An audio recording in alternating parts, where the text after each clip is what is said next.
LTX classes. మనం Lakshmikanth polity సిరీస్లో so far 10 chapters అనేవి కంప్లీట్ చేసామమ్మా. సో అయితే మనం ఇప్పుడు అమెండ్మెంట్ ఆఫ్ ది కాన్స్టిట్యూషన్ క్లియర్గా చూద్దాం. రైట్, ఫండమెంటల్ డ్యూటీస్ తర్వాత chapter the amendment of the constitution. అయితే కాన్స్టిట్యూషన్ యొక్క పార్ట్స్ని అంటే ప్రావిజన్స్ని మనం చేంజ్ చేయగలమా? అమెండ్మెంట్ అంటే ఏంటి? చేంజెస్ చేయడం అన్నమాట.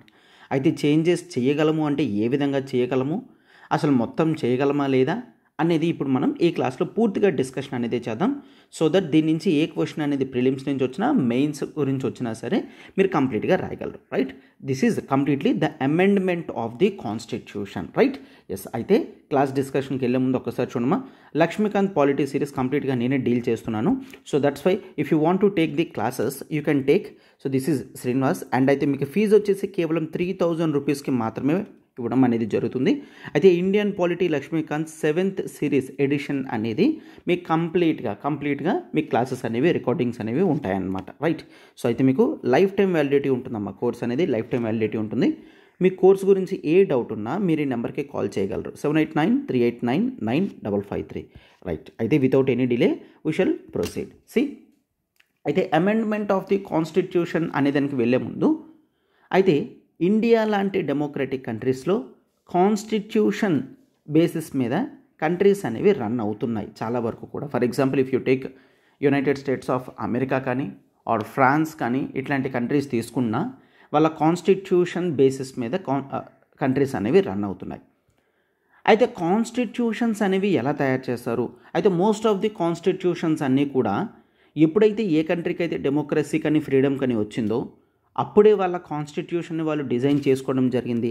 ఫర్ ఎగ్జాంపుల్ ఇండియన్ కాన్స్టిట్యూషన్ తీసుకుంటే 1947 ఇండిపెండెన్స్ వచ్చిన తర్వాత మనం కాన్స్టిట్యూయెంట్ అసెంబ్లీ అనేది పెట్టుకొని కాన్స్టిట్యూషన్ డ్రాఫ్ట్ అనేది తయారు చేసుకుని డిస్కషన్ చేసుకొని 1951 నుంచి ఇంప్లిమెంటేషన్ అనేది చేసుకుంటున్నాం. అంటే అరౌండ్ 1950s. అయితే 1950s అనే టైం బేసిస్ మీద మనకి కాన్స్టిట్యూషన్ ప్రొవిజన్స్ అనేవి తయారు చేశారు. అర్థమవుతుందా? అంటే ఆ పరిస్థితులు బట్టి, ఆ టైం యొక్క వాస్తవిక పరిస్థితులను బట్టి కాన్స్టిట్యూషన్ని డిజైన్ చేయడం అనేది జరిగిందనమాట. క్లియర్? అయితే 1950స్లో ఉన్న కండిషన్ అనేది ఇప్పుడు 2020s తర్వాత కండిషన్ అనేది పూర్తిగా చేంజ్ అయింది. దాదాపుగా 70 years ప్లస్ తర్వాత కండిషన్స్ అనేవి సేమ్ ఉండవు, అవునా? ఈవెన్ అమెరికన్ కాన్స్టిట్యూషన్ తీసుకున్న వాళ్ళ ఫ్రీడమ్ మూవ్మెంట్ తర్వాత, క్లియర్, 1784 తర్వాత వాళ్ళ కాన్స్టిట్యూషన్ని డిజైన్ చేయడం జరిగింది, అంటే 1800s. సో రఫ్లీ 220 years ప్లస్ అనేది వాళ్ళ కాన్స్టిట్యూషన్కి ఉంది. అయితే ఈ కాన్స్టిట్యూషన్స్ ఎప్పుడూ కూడా ఎక్కడ చూసినా, ఏ కంట్రీలో చూసినా సరే ఆ కంట్రీ యొక్క ఆ టైం యొక్క వాస్తవిక పరిస్థితులు బట్టి కాన్స్టిట్యూషన్ని డిజైన్ చేయడం జరుగుతుంది. అయితే ఈ కాన్స్టిట్యూషన్ అనేది ఎప్పటికీ రిలవెన్సీలో ఉండాలి అంటే దానికి మాడిఫైయింగ్ ఎబిలిటీ అనేది ఉండాలన్నమాట. క్లియర్? మాడిఫైయింగ్ ఎబిలిటీ ఉంటేనే ఈ కాన్స్టిట్యూషన్ యొక్క రిలవెన్సీ అనేది ఎప్పటికీ ఉంటుందన్నమాట. ఫర్ ఎగ్జాంపుల్ 1950స్లో మనం చూసుకున్నట్లయితే అప్పటికి కొన్ని ప్రాక్టీసెస్ అనేవి, ఎటువంటి సోషల్ ప్రాక్టీసెస్ అయితే కానివ్వండి, ఫర్ ఎగ్జాంపుల్ డిస్క్రిమినేషన్ కానీ ఇట్లాంటివన్నీ చాలా ఎక్కువగా ఉండేవి. అండ్ రిజర్వేషన్ నెసెసిటీస్ కూడా చాలా ఎక్కువగా ఉండేది. సో అప్పుడు వాస్తవిక పరిస్థితులు బట్టి కొన్ని కండిషన్స్ అనేవి ఉండేవి. అవి క్రమేపీ తగ్గుతూ వస్తున్నాయి, అవునా? అవి క్రమేపీ తగ్గుతూ వస్తున్నాయి. ఆ డిస్క్రిమినేషన్స్ అనేవి తగ్గుతున్నాయి. అండ్ రిజర్వేషన్ బెనిఫిట్స్ అనేవి అట్లీస్ట్ కొంతమంది పీపుల్కి ఇంకా చేరుతున్నాయి, ఇంకా చేరాలి. రైట్, సో అయితే వాటి బట్టి చేంజెస్ అనేవి రిక్వైర్మెంట్. ఫర్ ఎగ్జాంపుల్ 1950లో the concept of EWS reservation అనేది లేదు. రైట్, బట్ 2020స్లో ఈడబ్ల్యూఎస్ రిజర్వేషన్ అనేది నెసెసిటీ అని ఫీల్ అయ్యి దీన్ని కాన్స్టిట్యూషనల్ అమెండ్మెంట్ చేసి కాన్స్టిట్యూషన్లో ఈడబ్ల్యూఎస్ రిజర్వేషన్ అనేది యాడ్ చేయడం జరిగింది. అంటే ఏం చేస్తున్నాం? కాన్స్టిట్యూషన్ని మోడిఫై చేస్తున్నాం. ఎందుకు కాన్స్టిట్యూషన్ని మోడిఫై చేస్తున్నాం? ఎందుకంటే ఇప్పటి వాస్తవిక పరిస్థితులను బట్టి చేంజెస్ అనేవి చాలా ఇంపార్టెంట్ కాబట్టి, అవునా? సో దీంతో మనకి ఏమర్థం అవుతుంది? కాన్స్టిట్యూషన్స్ అనేవి ఎవరు రిలవెంట్గా ఉండాలి అంటే వాటిని అమెండ్మెంట్ చేసే పద్ధతి అనేది ఉండాలి. క్లియర్? సో ఆ కండిషన్స్, ఆ సోషియో ఎకనామిక్ కండిషన్స్ బట్టి కాన్స్టిట్యూషన్ని చేంజ్ చేసుకుంటూ ఉంటేనే కాన్స్టిట్యూషన్ యొక్క ఇంపార్టెన్స్ కానీ రిలవెన్స్ కానీ కాన్స్టిట్యూషన్కి ఉంటుందన్నమాట. రైట్. అలానే ఇండియన్ కాన్స్టిట్యూషన్ కూడా like any other constitution like USA కానీ ఫ్రాన్స్ కానీ కాన్స్టిట్యూషన్స్ లానా ఇండియన్ కాన్స్టిట్యూషన్ కూడా చేంజింగ్ కండిషన్స్ అండ్ నీడ్స్ బట్టి ఇండియన్ కాన్స్టిట్యూషన్ని చేంజ్ చెయ్యొచ్చు. క్లియర్. అయితే ఆ ప్రొసీజర్ని మనం కాన్స్టిట్యూషనల్ అమెండ్మెంట్ ప్రొసీజర్ అది అంటామన్నమాట. అది ఎట్లా చేస్తాము, ఏం చేస్తాము, ఎలా చేస్తాము అనేది డిస్కస్ చేద్దాం. బట్ ఆ ప్రొసీజర్ని కాన్స్టిట్యూషనల్ అమెండ్మెంట్ ప్రొసీజర్ అని అంటాం. అయితే ఇండియన్ కాన్స్టిట్యూషన్ని అమెండ్మెంట్ చేసే ప్రొసీజర్ ఉంటుంది కదా, ఈ ప్రొసీజర్ అనేది మరి బ్రిటన్లో ఉన్నంత ఈజీ ప్రొసీజర్ కాకుండా బ్రిటన్లో చాలా ఈజీ ప్రొసీజర్ అనేది ఉంటుంది. అండ్ యుఎస్ఏ అమెరికాలో ఉన్న చాలా డిఫికల్ట్ ప్రొసీజర్ కాకుండా ఇండియన్ కాన్స్టిట్యూషనల్ అమెండ్మెంట్ ప్రొసీజర్ అనేది మిడిల్ రోల్ అనేది తీసుకుంటుంది. అంటే మరీ అంత ఈజీ కాకుండా మరీ అంత డిఫికల్టీ కాకుండా ఉంటుంది. సో అందుకనే కాన్స్టిట్యూషనల్ అమెండ్మెంట్ ప్రొసీజర్ అనేది ఇండియాలో it is neither flexible Nar rigid. Clear. Neither flexible Nar rigid అంటే ఏంటి, చాలా కఠినంగా ఉంటుంది. ఫ్లెక్సిబుల్ అంటే చాలా ఈజీగా ఉంటుంది. మరీ అంత ఫ్లెక్సిబుల్ కాకుండా మరీ అంత కష్టంగా కాకుండా మిడిల్ ప్రొసీజర్లో ఇండియన్ కాన్స్టిట్యూషనల్ అమెండ్మెంట్ ప్రొసీజర్ అనేది ఉంటుంది అని గుర్తుంచుకోండి. రైట్. ఎస్. అయితే ఈ అమెండ్మెంట్ అనేది ఇట్లానే చెయ్యాలి ఆర్ ఇలానే జరగాలి అని మనకి ఎవరు చెప్తున్నారు? రైట్. అది ఎవరు కూడా చెప్పడం లేదు. కాన్స్టిట్యూషన్ని ఏ విధంగా చేంజ్ చేయగలము అని చెప్తూ కొన్ని ఆర్టికల్స్ అనేవి మెన్షన్ చేశారు. దాన్నే మనం ఆర్టికల్ 368 అని చూస్తామన్నమాట. Clear. Very important to remember article 368. ఖచ్చితంగా గుర్తుంచుకోండి. Article 368 deals with the constitutional amendment procedure. ఏ విధంగా కాన్స్టిట్యూషన్ని చేంజ్ చేయగలము, ఆ ప్రొసీజర్స్ ఏంటి అనేవి article 368 and it is in part 20. Clear. Part 20. Parts అనేవి మోస్ట్ ఇంపార్టెంట్. కాన్స్టిట్యూషన్ మీరు చదివేటప్పుడు ఏ పార్ట్లో ఏముందో అనేది మినిమం బేసిక్ మీకు తెలియాలి. సో మొత్తం టోటల్ 22 పార్ట్స్ కదమ్మా, 22 పార్ట్స్ కూడా మీకు గుర్తుండాలన్నమాట. రైట్. సో పార్ట్ 20లో ఆర్టికల్ 368 మెన్షనింగ్ అనేది ఉంటుంది. సో ఈ 368 అనేది కాన్స్టిట్యూషనల్ అమెండ్మెంట్ ప్రొసీజర్ అనేది చూస్తామన్నమాట. రైట్. అయితే ఈ పవర్ అనేది చూసుకున్నట్లయితే కేవలం ఆర్టికల్ 368 పార్లమెంట్కి మాత్రమే ఇవ్వడం జరిగిందనమాట. క్లియర్. పార్లమెంట్కి మాత్రమే ఇవ్వడం జరిగింది. స్టేట్ లెజిస్లేటివ్ అసెంబ్లీస్కి కాన్స్టిట్యూషన్ అమెండ్మెంట్ చేసే ప్రొసీజర్ అనేది ఏ విధంగా కూడా ఉండదు. సో కేవలం పార్లమెంటరీ ప్రాసెస్తో మాత్రమే కాన్స్టిట్యూషన్ని మనం అమెండ్ చేయగలం అన్నమాట. Clear. It clearly states that ఏమని చెప్తుందంట, పార్లమెంట్ మే అంటే పార్లమెంట్ ఒకవేళ రిక్వైర్మెంట్ని ఫీల్ అయితే may in exercise of its constituting powers అంటే ఏంటి, కాన్స్టిట్యూయెంట్ పవర్స్ అంటే నథింగ్ బట్ పార్లమెంటే కదమ్మా బిల్స్ అనేవి తీసుకొస్తుంది. సో లెజిస్లేషన్ చేసే కెపాసిటీ అనేది పార్లమెంట్ ఉంటుంది కదా, లెజిస్లేషన్ చేసే కెపాసిటీనే కాన్స్టిట్యూయెంట్ పవర్స్ అని అంటాం. ఎస్. పార్లమెంట్కి on the basis of it's constituent powers it can amend. ఇది కాన్స్టిట్యూషన్ని అమెండ్ చేయగలది. ఏ విధంగా అమెండ్ చేయగలదంటే క్లియర్గా చూడండి. It can amend by the procedure of or by the way of addition. Clear. అంటే కాన్స్టిట్యూషన్లో లేని ఒక సెక్షన్ని యాడ్ చెయ్యగలది. Clear. Or if you want it can variation, it can provide for variation. అంటే వేరియేషన్ అంటే nothing but changes. Addition add చేయగలది, variation change చేయగలది. అండ్ ఇది మాత్రమే కాకుండా ఇట్ మే రిపీల్ అంటే తీసివేయగలదు, ఒక సెక్షన్ని తీసివేయగలదు. ఫర్ ఎగ్జాంపుల్ ఎడిషన్ గురించి చూసుకుంటే ఎగ్జాంపుల్ అనేది మనం ఆల్రెడీ చూసాం. ఫండమెంటల్ డ్యూటీస్లో కానీ డైరెక్టివ్ ప్రిన్సిపల్స్లో కానీ the process related to even fundamental రైట్స్లో కానీ article 21A right to education అనేది మనం ఏదైతే చూస్తున్నామో అది ముందు లేదు, తర్వాత యాడ్ చేయడం అనేది జరిగింది. అవునా. ఇన్ ఎడిషన్ అంటే ఇది ఎడిషన్ చేశారు. Even fundamental duties article 51A కూడా మనం చూసాము ఆల్రెడీ 42nd కాన్స్టిట్యూషనల్ అమెండ్మెంట్తో యాడ్ చేశారు అని. క్లియర్. దానికి ఎడిషన్ అని చూస్తాం. అయితే వేరియేషన్ కూడా మీరు గుర్తుంటే ఒకవేళ డైరెక్టివ్ ప్రిన్సిపల్స్ ఆఫ్ స్టేట్ పాలసీలో ఆర్టికల్ 39లో కొన్ని సెక్షన్స్ని వేరీ చేశారనమాట. క్లియర్. కొన్ని సెక్షన్స్ని స్మాల్ చేంజెస్ అనేవి చేశారు. సో దీన్ని మనం వేరియేషన్ అని అంటాం. వేరియేషన్ అంటే అది ఎడిషన్ కాదు, డిలీషన్ కాదు, స్మాల్ చేంజెస్ అన్నమాట. క్లియర్. అండ్ ఈవెన్ రిపీల్ చూసుకున్నట్లయితే, తీసివేయడం అనేది చూసుకున్నట్లయితే, రైట్ టు ప్రాపర్టీ అనేది ఫండమెంటల్ రైట్ ఉండేది. అయితే 44th కాన్స్టిట్యూషనల్ అమెండ్మెంట్తో రైట్ టు ప్రాపర్టీని కాస్త ఏం చేశారు, ఒక ఫండమెంటల్ రైట్ నుంచి ఎనీ అదర్ ఆర్డినరీ రైట్ అంటే ఆర్టికల్ 300A దాన్ని పెట్టడం అనేది జరిగింది.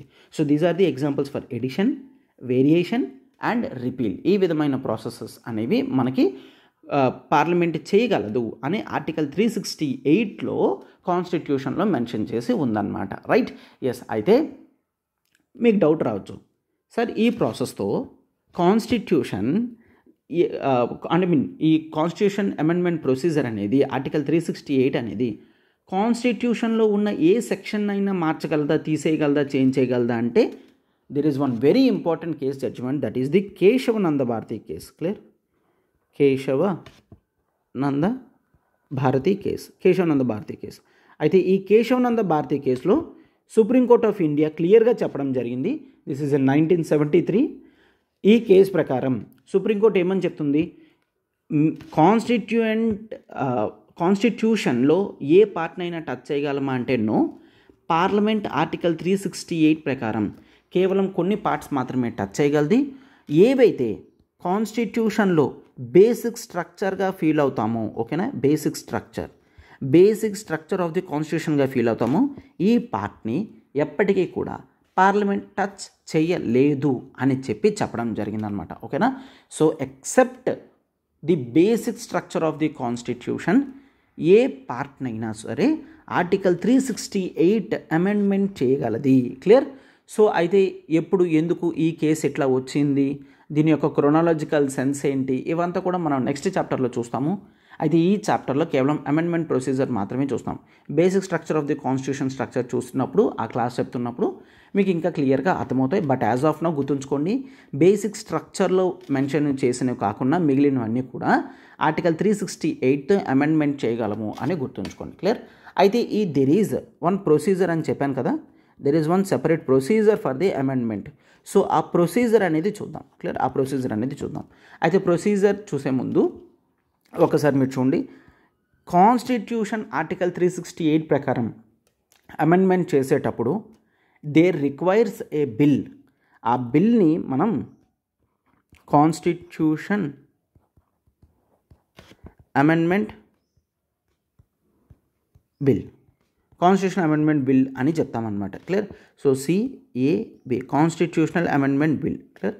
కాన్స్టిట్యూషనల్ అమెండ్మెంట్ బిల్ అని చెప్తాం. అంటే ఈ బిల్ అనేది చేంజెస్ చేస్తుంది. ఎందుకంటే పార్లమెంట్లో ఒకటి పాస్ అవుతుంది అంటే either that should be in the form of bill అని చూస్తాం. క్లియర్. అదొక బిల్ ఫామ్లో ఉన్నప్పుడు మాత్రమే ఆ బిల్ అనేది యాక్ట్ కింద అవుతుందన్నమాట. సో ఇనీషియల్గా ఏముండాలి, కాన్స్టిట్యూషనల్ అమెండ్మెంట్ బిల్ అనేది ఉంటుందన్నమాట. రైట్. ఈ కాన్స్టిట్యూషనల్ అమెండ్మెంట్ బిల్ అనేది ఎక్కడ ఇంట్రడ్యూస్ చేస్తామో that is very simple, that is in పార్లమెంట్లో కాన్స్టిట్యూషనల్ అమెండ్మెంట్ బిల్ అనేది ఇంట్రడ్యూస్ చేయాలి. గుర్తుంచుకోండి, కాన్స్టిట్యూషనల్ అమెండ్మెంట్ బిల్ అనేది స్టేట్స్లో ఇంట్రడక్షన్ చేసే పవర్ అనేది లేదు. కాన్స్టిట్యూషనల్ అమెండ్మెంట్ బిల్ అనేది కేవలం పార్లమెంట్లో మాత్రమే ఇంట్రడక్షన్ చేయాల్సి ఉంటుంది.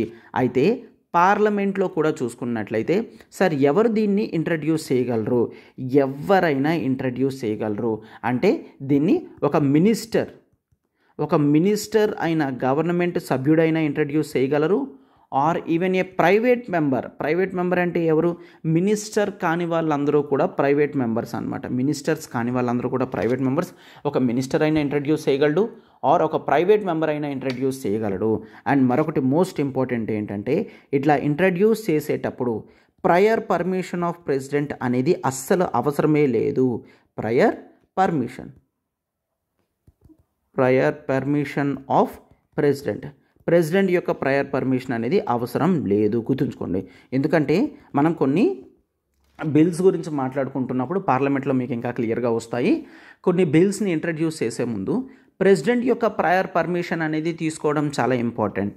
బట్ కాన్స్టిట్యూషన్ని అమెండ్మెంట్ చేసేటప్పుడు ప్రెసిడెంట్ యొక్క ప్రయర్ పర్మిషన్ అనేది అవసరం లేదు. అంటే దీంతో మనకి ఇక్కడ ఏమర్థమవుతుంది, కాన్స్టిట్యూషన్ని అమెండ్మెంట్ చేసేటప్పుడు ద రోల్ ఆఫ్ ప్రెసిడెంట్ అనేది చాలా తక్కువ అని గుర్తుంచుకోండి, అంతే కదా.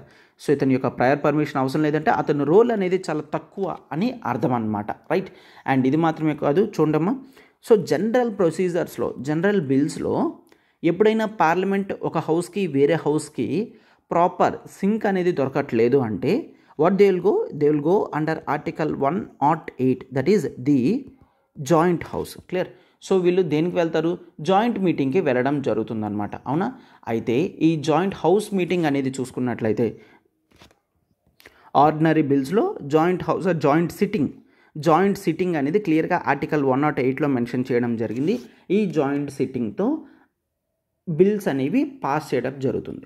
బట్ గుర్తుంచుకోండి, కాన్స్టిట్యూషనల్ అమెండ్మెంట్ బిల్కి ఏ విధంగా కూడా జాయింట్ సిట్టింగ్ అనేది ఉండదు. అంటే ఫర్ ఎగ్జాంపుల్ లోక్సభలో ఇంట్రడ్యూస్ చేస్తే రాజ్యసభలో సెపరేట్గా పాస్ అవ్వాల్సిందే, రాజ్యసభలో ఇంట్రడ్యూస్ చేస్తే లోక్సభలో సెపరేట్గా పాస్ అవ్వాల్సింది, అంతే తప్ప రెండు హౌసెస్ కూడా ఆర్టికల్ 108 ప్రకారం కూర్చోబెట్టి జాయింట్ సిట్టింగ్లో పాస్ చేస్తాము అంటే అవ్వదు.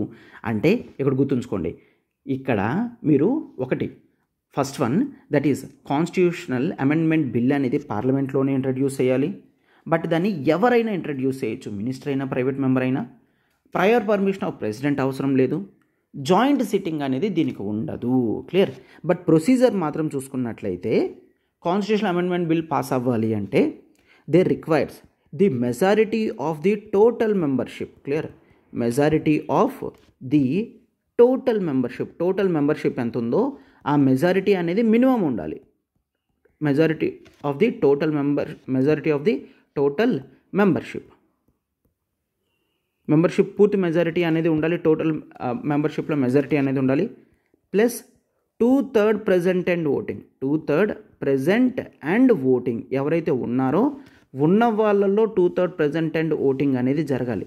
ఇది కంప్లీట్ అయినప్పుడు మాత్రమే కాన్స్టిట్యూషన్లో కొన్ని సెక్షన్స్ని మనం చేంజ్ చేయగలము అని గుర్తుంచుకోండి.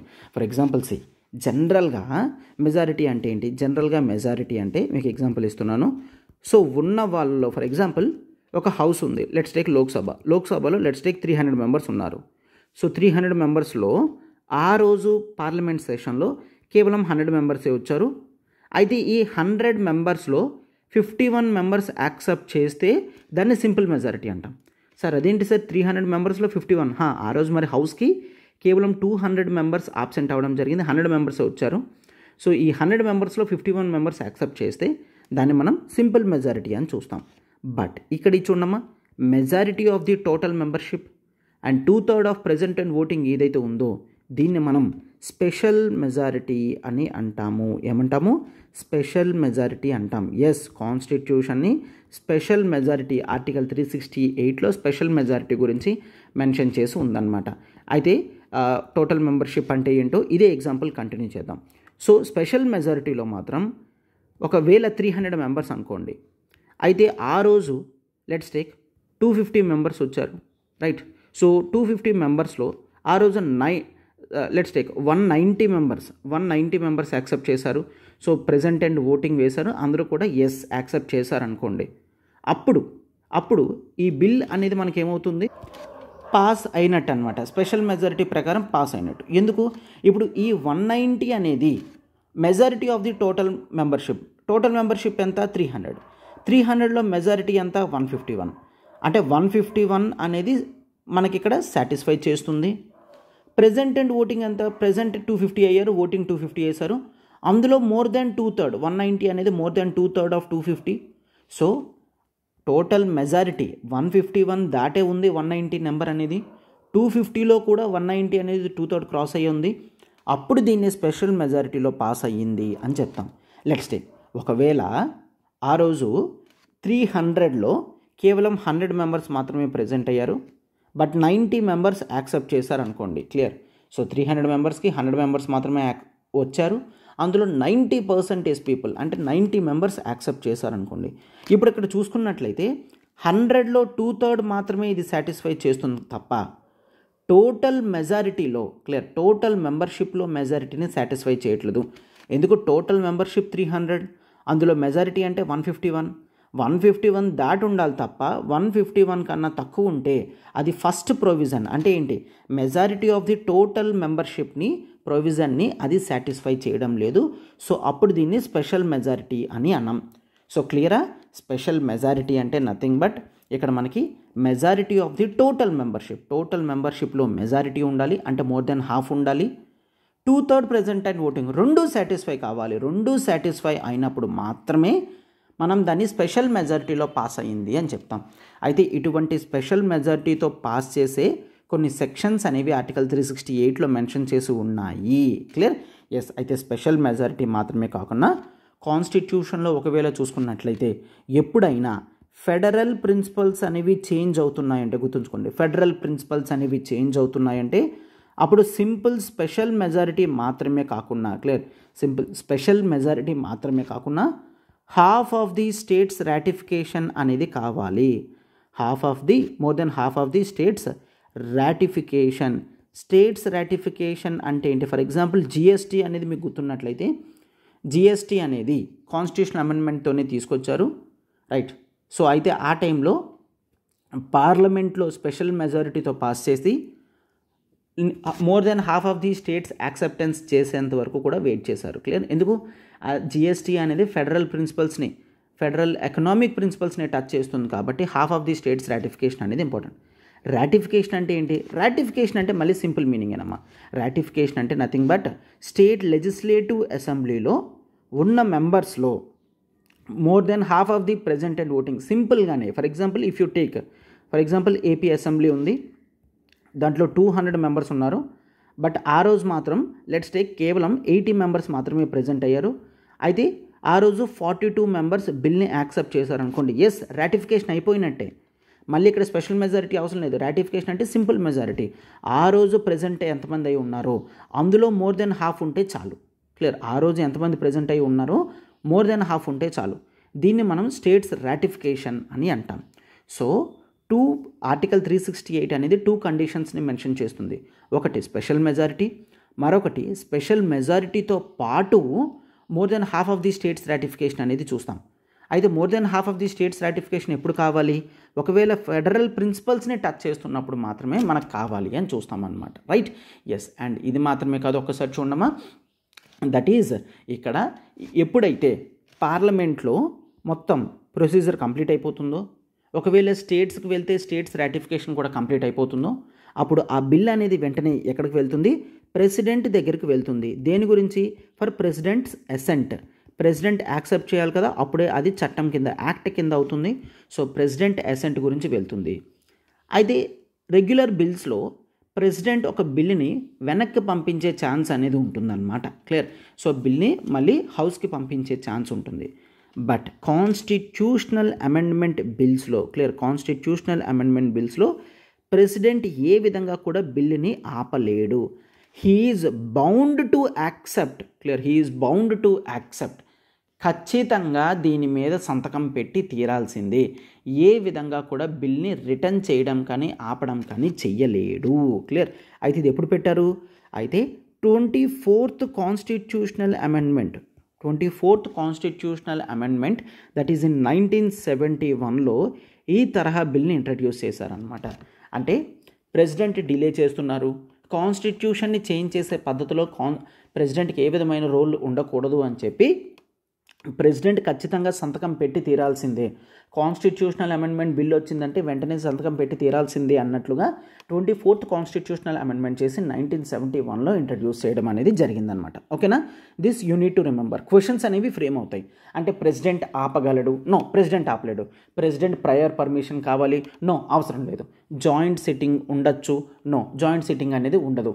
అయితే ఆర్టికల్ 368 ప్రకారం సింపుల్ మెజారిటీతో కాన్స్టిట్యూషన్ని అమెండ్మెంట్ చేయొచ్చు? నో, ఆర్టికల్ 368లో special majority and special majority plus half of the states ratification అనేది చూస్తాం. ఇట్లాంటివన్నీ కూడా బేసిక్ ఫండమెంటల్ అనమాట. We need to know, right? Yes. And next ఇంకా చూసుకున్నట్లయితే ది ఆబ్లిగేషన్ ఆఫ్ ప్రెసిడెంట్ అనేది ఖచ్చితంగా ఉండాలి అని చూసుకుంటున్నాం కదా, రైట్? అండ్ నెక్స్ట్ ఒకసారి చూడమ్మా, ఇది ఎప్పుడైతే ప్రెసిడెంట్ సంతకం పొందుతుందో, అసెంట్ పొందుతుందో, అప్పుడు కాన్స్టిట్యూషనల్ అమెండ్మెంట్ బిల్ కాస్త ఏమవుతుంది? కాన్స్టిట్యూషనల్ అమెండ్మెంట్ యాక్ట్ కింద తయారవుతుంది అనమాట. కాన్స్టిట్యూషనల్ అమెండ్మెంట్ యాక్ట్ కింద తయారవుతుంది. ప్రెసిడెంట్ బిల్ అనేది వెరీ ఫైనల్. సో ప్రెసిడెంట్ ఆ బిల్ మీద సంతకం పెడితే అది వెంటనే యాక్ట్ కింద అవుతుంది. వెంటనే దానికి తగ్గట్టుగా చేంజెస్ అనేవి కాన్స్టిట్యూషన్లో జరిగాయి అని చెప్పి మనం తీసుకుంటాం అన్నమాట. Right.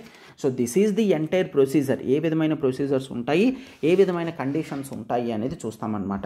These are very simple. ఏ విధమైన మెజారిటీస్ ఉన్నాయి, జాయింట్ సిట్టింగ్ ఉందా లేదా, ఈ బిల్స్ అనేవి ఎవరు తీసుకొని రాగలరు, పార్లమెంట్లోనే తీసుకొని రాగలమా, స్టేట్లో తీసుకొని రాగలమా, ఇట్లాంటి ప్రొసీజర్స్ అన్నీ కూడా చాలా ఇంపార్టెంట్ అనమాట. రైట్. ఎస్. అయితే మనం ఇప్పుడు అమెండ్మెంట్స్ అనేవి చూసాం కదా. కాన్స్టిట్యూషన్లో ఎటువంటి అమెండ్మెంట్స్ అనేవి ఉన్నాయి, ఆర్టికల్ 368లో ఎటువంటి అమెండ్మెంట్ ప్రొసీజర్స్ అనేవి చూసాము, అండ్ ఏ సెక్షన్స్ అనేవి ఎటువంటి అమెండ్మెంట్ ప్రొసీజర్తో చేంజ్ చేయాలి అనేది మనం క్లియర్గా నెక్స్ట్ క్లాస్లో చూసి the criticism of the amendment procedure కూడా చూసి క్లాస్ అనేది కంప్లీట్ చేద్దాం. ఓకేనా? Hope this is completely clear. ఇట్లాంటి క్వశ్చన్స్ అనేవి ప్రిలిమ్స్లో ఫ్రేమ్ చేసే ఛాన్సెస్ ఉంటాయి. ఈవెన్ మెయిన్స్లో అడిగిన ఈ డీటెయిల్డ్ ప్రొసీజర్ అనేది మీరు రాసేటట్టు ఉండాలన్నమాట. నెక్స్ట్ చూద్దాం. ఇక్కడ మనకి దసరా ఆఫర్ అనేది ఇవ్వడం జరుగుతుంది. దసరా ఆఫర్ ప్రకారం మీకు వైజాగ్ ఆఫ్లైన్ క్లాసెస్లో మీరు యూపీఎస్సీ తీసుకున్నట్లయితే 35,000 కోర్స్ అనేది 28,000కి మనం ఇవ్వడం జరుగుతుంది. గ్రూప్ 1 క్లాసెస్ అనేవి 25,000కి అండ్ గ్రూప్ 2 క్లాసెస్ అనేవి 20,000కి ఇవ్వడం జరుగుతుంది అనమాట. మీకు ఫ్రీ డెమో అనేది కూడా యాక్సెసిబుల్గా ఉంది. 3 days మీరు ఇన్స్టిట్యూట్కి విజిట్ చేయొచ్చు, ఆర్ ఆన్లైన్ క్లాసెస్ అయినా సరే మీరు చూడొచ్చు అనమాట. రైట్. ఎస్. అయితే మీకు కంప్లీట్ లైఫ్ టైం వ్యాలిడిటీతో లభిస్తుంది అనమాట. ఆఫర్ అనేది 12th October వరకు మాత్రమే వ్యాలిడిటీ. 12th October వరకు మాత్రమే ఈ కోర్స్ ఆఫర్ అనేది వ్యాలిడిటీ. రైట్. సో మీకు ఏ డౌట్ ఉన్నా మీరు ఈ నెంబర్కి కాల్ చేయగలరు. 78938999553.